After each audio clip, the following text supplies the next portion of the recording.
오늘 본문인 시편 42편의 표제는 고라자손의 맞쓰길, 인도자를 따라 부르는 노래라고 되어 있습니다. 고라자손은 예배를 수종들던 제사장 지파의 자손들인데, 이로 보아 이 시편은 이스라엘의 공예배 때 사용되어 불렸던 노래인 것 같습니다. 여기 맞쓰길이 정확하게 무엇을 의미하는지 아직 밝혀지지는 않았지만 지혜 또는 가르침을 의미하는 히브리어에서 유래한 말인 것은 거의 확실해 보입니다. 사람에게 있어서 사고뿐 아니라 감정 역시 매우 중요한데, 성경의 시편은 그러한 하나님 백성들의 감정을 바르게 일깨워주고 형성하기 위한 것이며, 동시에 그들의 감정을 나타내고 있는 일종의 시이자 노래라고 할 수 있습니다. 그래서 우리는 시편들에서 주님의 가르침과 지혜를 기뻐하고 주야로 묵상하는 자가 복되도다라는 주제를 쉽게 발견할 수 있는 것입니다. 오늘 시편 42편 역시 맞쓰길, 즉 가르치는 노래 혹은 지혜를 주는 노래 정도로 이해할 수 있겠습니다. 이 시는 5절과 11절에 내 영혼아 내가 어찌하여 낙심하며 어찌하여 내 속에서 불안해하는가, 너는 하나님께 소망을 두라. 그가 나타나 도우심으로 말미암아 내가 여전히 찬송하리로다 라는 두 개의 후렴을 중심으로 구성되어 있습니다. 시 전반에 걸쳐 묘사된 낙심과 괴로움의 때에 시인이 스스로에게 하는 말이자 스스로에게 주는 확신입니다.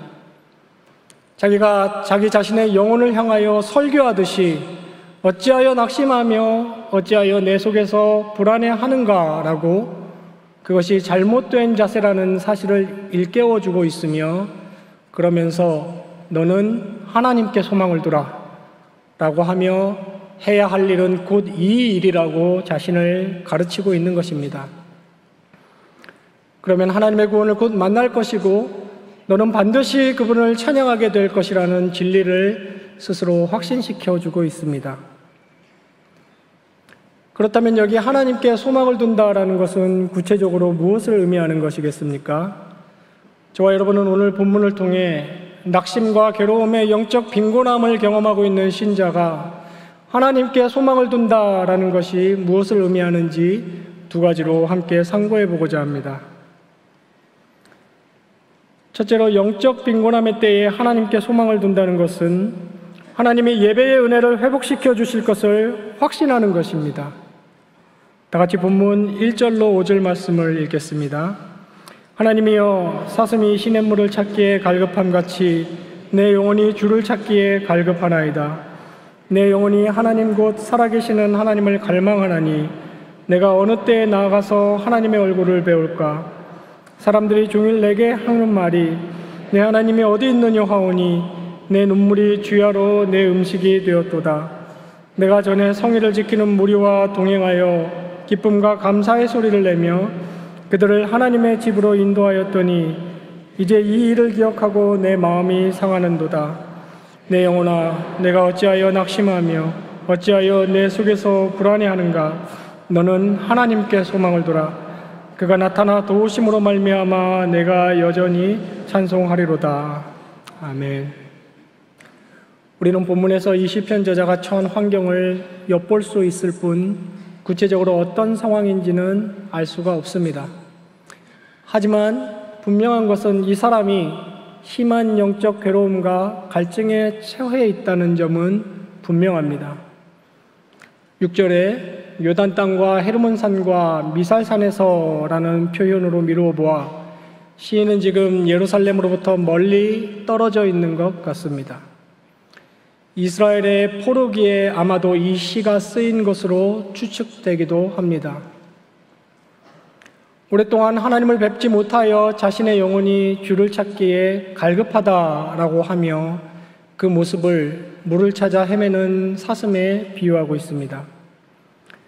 팔레스타인 지방의 숫사슴이 가을철 짝짓기 시기가 되면 수컷들끼리 싸움 등의 여러 이유로 에너지가 소진되고 극심한 갈증을 느끼게 된다고 합니다.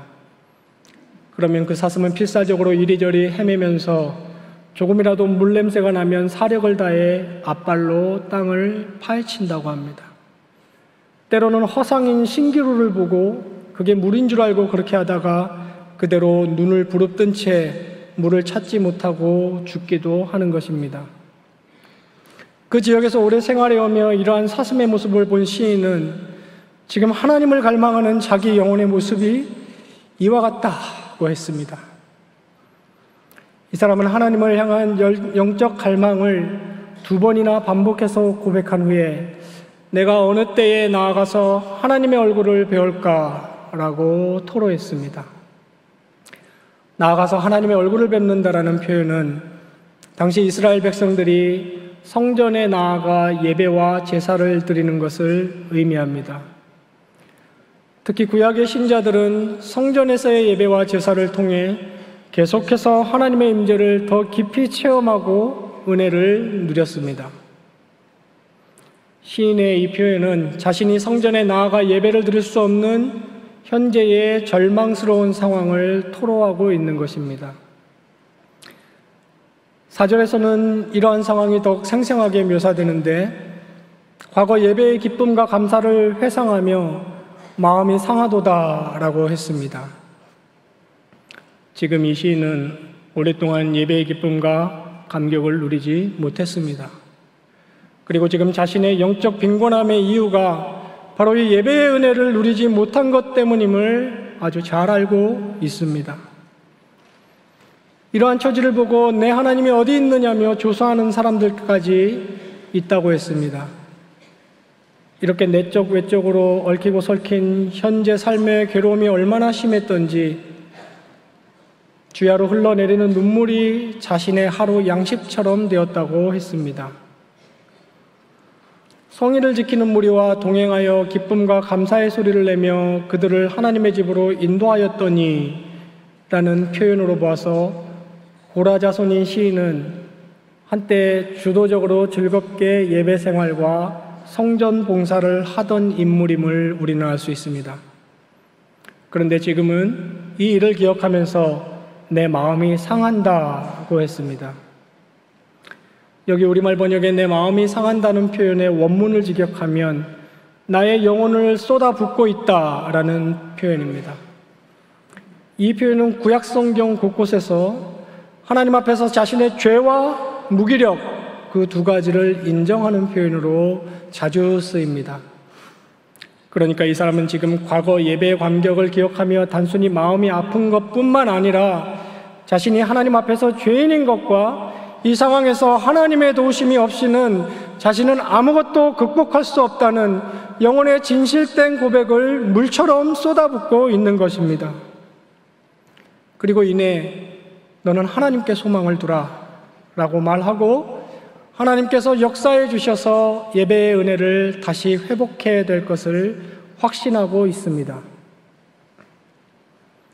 아무리 신앙이 좋은 사람이라 해도 영적 침체를 겪기 마련입니다. 하지만 하나님을 삶의 목적으로 하여 살아가는 신자는 그러한 메마름을 반드시 회복해야 합니다. 그러기 위해 오늘 본문이 강조하는 것이 곧 예배의 은혜를 다시 누리는 것입니다. 하나님께서 예배의 은혜를 통해 회복시키시고자 할 때 우리는 어떤 모습이어야 하겠습니까? 먼저 중생한 성도들은 하나님 앞에서 예배자로서 삶의 예배를 드리기를 힘써야 합니다. 하나님이 나를 이 상황에 있게 하시고 하나님이 이 일을 내 앞에 두신 것을 분명히 알아야 합니다. 우리가 있는 그 자리가 예배의 자리이며 우리의 행위는 하나님을 향한 예배의 행위가 되는 것입니다. 이것이 중생한 신자들의 삶의 핵심입니다. 직장에서 일을 하든지 전업주부로서 집안일을 하든지 학교에서는 학업이나 도서관에서 취업을 준비하든지 혹은 은퇴하여 소일거리로 노후를 보내고 있든지 간에 모든 일을 하나님 앞에서 주께 하듯 해야 합니다. 보거나 알아주는 사람과는 아무 상관이 없습니다. 지금 여기에서 내가 하나님 앞에서 행하는 모든 일이 주의 일이며 삶의 예배라는 것을 분명히 알아야 합니다. 하나님의 주권을 인정하고 하나님을 철저히 신뢰하는 성실한 삶, 그것이 중생한 성도의 가장 근본적인 예배 행위입니다. 우리의 자아 실현을 위한 노력이나 자녀 양육이나 병상 중에서 하는 치료의 노력도 모두 열심히 죽게 하듯 하며 우리의 여가 시간마저도 예배자로서 하나님 앞에서 감사의 마음으로 즐길 줄 알아야 합니다. 그 누구 앞에서 살기 이전에 하나님 앞에서 예배자로서의 자세로 성실히 하루하루를 살아갈 때에 하나님은 평범한 우리의 일상 가운데 놀라운 방식으로 우리를 만나주시고 세상이 줄 수 없는 힘을 반드시 주십니다. 하나님은 그러한 성도를 반드시 은혜로 채워주십니다. 더욱이 중요한 것은 갈급함과 갈망의 영혼을 가지고 참여하는 공예배입니다. 그 시간에 나와서 우리 시름과 염려의 보따리를 모두 주님 앞에 내려놓고 우리의 모든 뜻과 마음을 온전히 그 한 시간 주님께만 쏟아야 합니다. 드려지는 모든 기도와 설교자의 축도에 진실되게 마음을 합하여 아멘 하며 화답하고 찬송과 한 절 한 절의 고백을 정성으로 하나님께 올려드리는 것입니다. 준비한 감사의 예물을 드리고 본문 말씀을 겸손과 믿음으로 받고 하나님께서 지금 강단에 세우신 저 설교자를 통하여 나에게 무슨 말씀을 선포하시는지 마음을 다하여 경청하는 것이 예배입니다. 예배 시간 내내 마음속으로 계속해서 감사하며 회개하고 간구하며 말씀을 받는 그 시간이 내 영혼이 온전히 하나님을 만나는 귀한 시간입니다. 질병 등 정말 불가피한 이유로 온라인 또는 녹화 영상으로 예배에 참여할 때에도 모든 행위를 중단하고 시간을 따로 떼어서 동일한 자세와 마음으로 해야 할 것입니다. 공예배의 그 시간 동안 정신과 마음을 순전하게 주님께만 바치는 신실한 예배를 드리는 이 일이 기독교인들에게는 매우 중요합니다. 그러한 자를 하나님은 반드시 은혜의 생명수로 풍족히 채우시고 회복시켜 주십니다. 이렇게 예배를 통해 당신께 나와 엎드리는 자를 하나님은 만나주시고 안아주시며 모든 죄를 용서하여 주시고 모든 간구에 귀 기울여 주시며 충만한 은혜를 내려주십니다. 하나님을 향한 예배의 회복 없이 영적 무기력은 절대 회복되지 않습니다.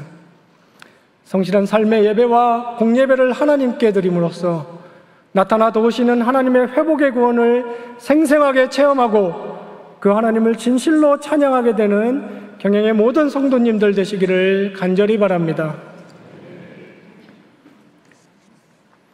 둘째로, 영적 빈곤함의 때에 하나님께 소망을 둘 수 있는 이유는 그때에도 사랑의 자비라는 하나님의 주권이 발휘되고 있기 때문입니다.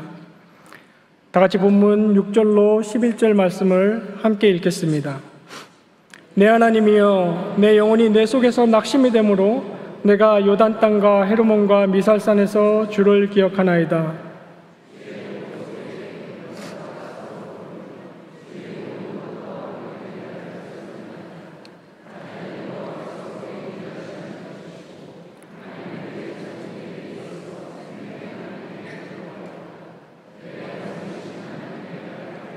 어찌하여 나를 잊으셨나이까? 내가 어찌하여 원수의 압제로 말미암아 슬프게 다니나이까 하리로다.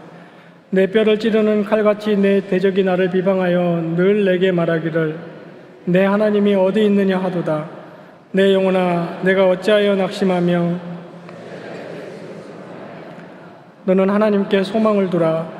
나는 그가 나타나 도우심으로 말미암아 내 하나님을 여전히 찬송하리로다. 아멘.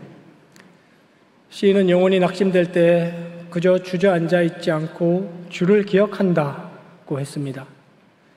요단 땅과 헤르몬과 미살산에서 즉 예루살렘과 멀리 떨어져 하나님께 예배를 드릴 수 없는 상황에서도 그 마음에 하나님을 잊지 않고 떠올리고 있었습니다. 자신의 괴로움은 큰 폭포 소리와도 같이 무겁고 깊은 것이라고 말하고 현재 처한 영적 어려움의 상황을 모든 파도와 물결이 나를 휩쓸었다라고 묘사했습니다. 그런데 이 사람은 지금 매우 중요한 사실을 언급하고 있습니다. 주예라는 표현이 이를 나타내 줍니다.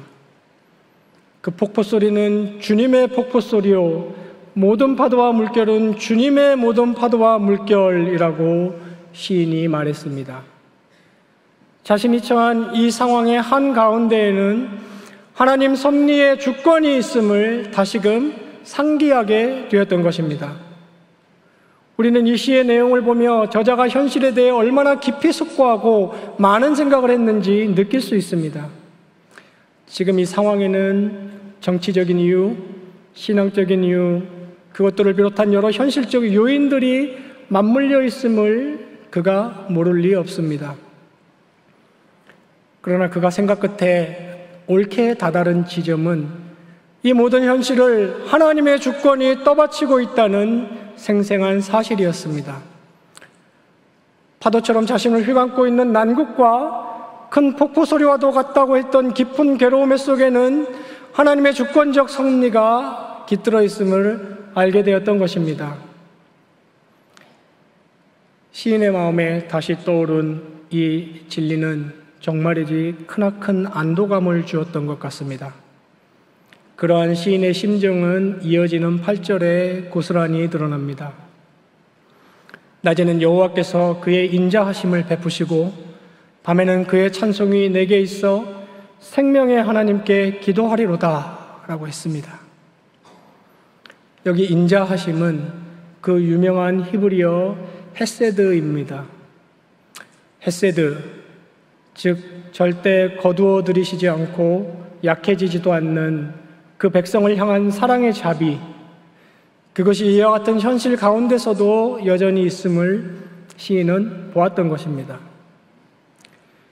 이어서 그의 찬송이 내게 있어 라고 했는데 하나님의 변치 않는 그 사랑이 시인으로 하여금 찬송의 고백을 불러 일으켰습니다. 자신을 휘감는 험난한 현실의 파도 가운데서도 이 사람은 하나님의 주권을 다시금 깨달았고 그분의 신실하심이 분명히 있음을 느꼈습니다. 그러니까 신자를 향한 그 하나님의 주권이라는 것은 곧 그 백성을 향한 그 하나님의 사랑의 자비를 의미하는 것이었습니다. 하나님의 주권은 절대하시며 세상 군주들과는 달리 그 주권이 발휘될 때에는 오로지 백성들을 향한 사랑의 자비만이 있습니다. 그래서 시인은 찬송의 고백을 올려드릴 수 있었던 것입니다. 어쩌면 이 시편 42편도 그 든든한 하나님의 헤세드에 감싸여 고요한 평강을 누리던 어느 밤에 지어 부른 노래일지도 모르겠습니다. 시인의 이런 확신은 기도로 이어졌습니다. 하나님을 생명의 하나님이라고 했으며 내 반석이라고 표현했습니다. 그러니까 자신의 인생을 주관하는 이는 다른 그 어떤 것이 아닌 오로지 하나님뿐이라는 사실과 그리고 그 하나님이 자신의 삶을 바위처럼 단단히 떠받쳐주고 계시는 분이라는 사실에 대한 고백입니다. 저자가 기도 가운데 어찌하여 나를 잊으셨나이까? 어찌하여 내가 슬프게 다니나이까? 라고 말한 것은 혼란스러워하는 원망의 물음이 아닙니다. 이것은 자신의 현실이 마치 하나님께 잊힘받은 것처럼 보일 정도로 힘들다는 것을 하나님께 정직하게 토로하는 것입니다. 하나님이 이미 모든 것을 다 알고 계시기에 내가 그분께 부르짖을 수 있는 것입니다. 그리고 겉으로는 마치 하나님께 잊힌 듯 보이는 자신의 모습을 비웃는 그 사람들의 조롱 때문에 뼈를 깎는 듯 고통스럽다고 솔직하게 그리고 정직하게 연약한 모습을 주님 앞에 그대로 다 드러내고 아뢰고 있습니다. 그러나 시인은 11절에 곧 다시 자신의 영혼을 향해 괴로워할 필요 없고 하나님께 소망을 두라 라고 말합니다. 하나님의 신실한 주권이라는 소망의 이유를 다시금 발견했기 때문입니다.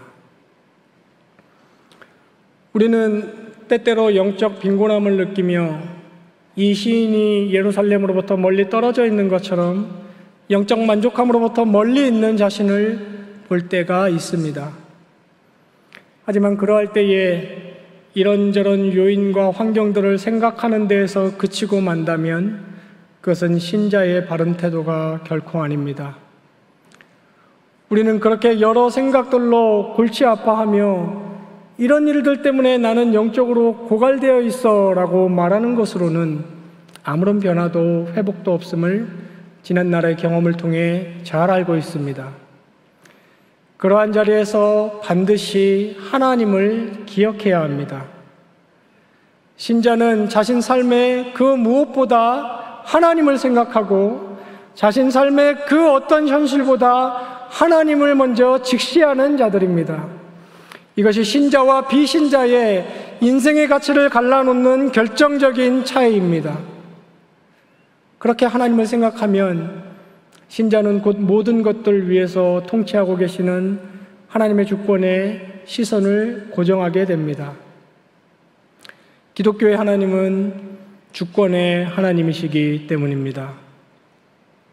저 하늘 구름이 어디엔가 계시면서 신자에게 일어나는 일들을 내려다보시고는 그제야 상황 파악을 하시고 이런저런 모양으로 도움의 손길을 주기도 하시는 이 세상을 인간과 함께 꾸려가는 그런 신이 절대 아닙니다.